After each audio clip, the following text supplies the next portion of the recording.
Hey guys, welcome to Voice of the Jungle. I'm Tanner, and even though we had a tough loss against the Steelers in Week 7, there were a couple silver linings. Not too many though. A lot of people were talking to me today and yesterday about, hey, it's time for Marvin to go, hey, Drake or Patrick needs to go, what is going on with the offense? And there's a lot of questions that I can't even answer.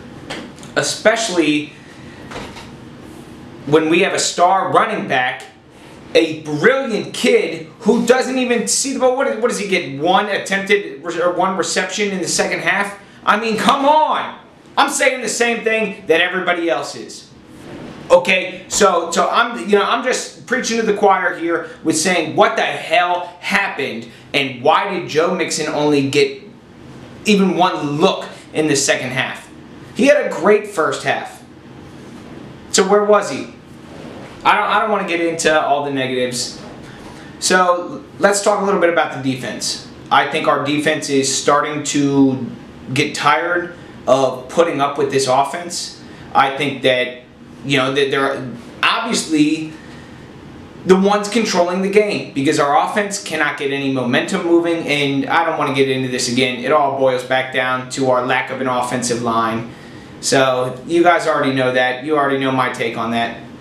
But our defense is just getting sick and tired of having to deal with that. They are the ones out there most of the game putting up with such a brute force Steelers team who should not be taken lightly this year by any means, by any stretch of the imagination. The Steelers are a good team. We know that as Bengals fans.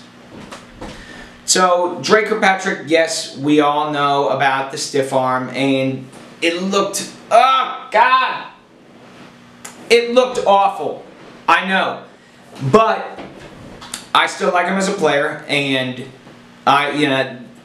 he's had good times. He's done good things for us as a Bengal. I'm not willing to completely write him off. I know a lot of people, a lot of my friends and family are. William Jackson III, the kid that we didn't see any of last year, had a star-studded game. Fantastic game. What we saw from him against the Steelers could not have been better. He's stepping on the field. We've never seen this kid play, ever. So to see him come out and against somebody like Antonio Brown, and an all-star player like Antonio Brown does not get one reception, doesn't even get one against William Jackson. That alone, that says it all. So I think our defense, we could have done better, but like I said, I think we're getting tired. We have to be. Pac-Man Jones was out. He's obviously a big part of that Bengals defense, and he truly does fill in that cornerback spot. But overall, there's just not much left they can do. They're tired. On to the offense. The elephant in the room.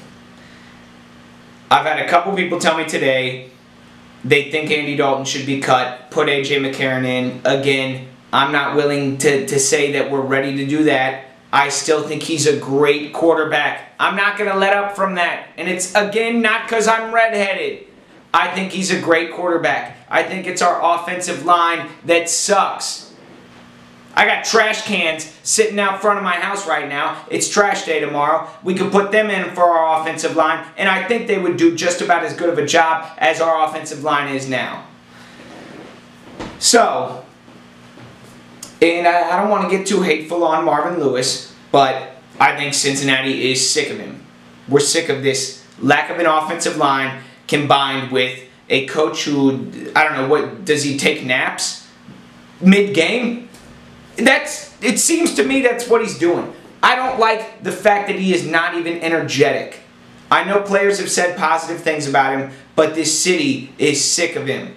If we have a coach that, yeah, we're starting to make some progress. We've made some progress over the past 5-6 years, but we're not getting anywhere. We have plateaued with that progress. So there needs to be some major changes. I like Bill Lazor. I think he's a good offensive coordinator, although I'm not sure if he ducked out and went to go catch a movie for the second half of the game.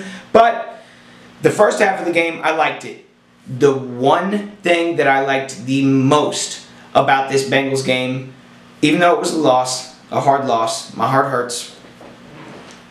We went for it on 4th. That is not what the Bengals do, and I love to see that. It almost reminded me of the Hugh Jackson days when we actually started mixing the offensive plays up, when we were doing creative things. Where that's been, obviously not in Cincinnati, but on that 4th and 1 play, I liked the initiative, I liked the drive. I was so happy to see that they did that. You know, I want to say keep that up. You know, this is just a light version of what I thought on the Bengals Steelers. I'm really hoping to do some more in-depth videos, maybe some longer videos of going over analysis, going over stats, and possibly even some live videos where you guys can ask me questions and whoever else is here, and we can discuss those. You know, I want to hear what you guys have to say. Voice of the Jungle, that's me, but everybody is a voice in the jungle if you're a Cincinnati fan. So please don't hesitate to speak out to me. Let me know what you want me to talk about. If you want to send me a video of what you thought if you want to send me a video of how you thought the Bengals did, please by all means do, and I'll post it, I'll put it up. This is the voices of the jungle. I am nobody without other Bengals fans, because who else is going to be a shoulder for me to cry on after every game? Who else is going to let me kick and scream and smash their coffee table when I see Marvin Lewis is the head coach again? I mean, come on, guys. So, that being said, voice of the jungle, that's me and you. Voice of the jungle, baby. Who dey? Voice of the jungle.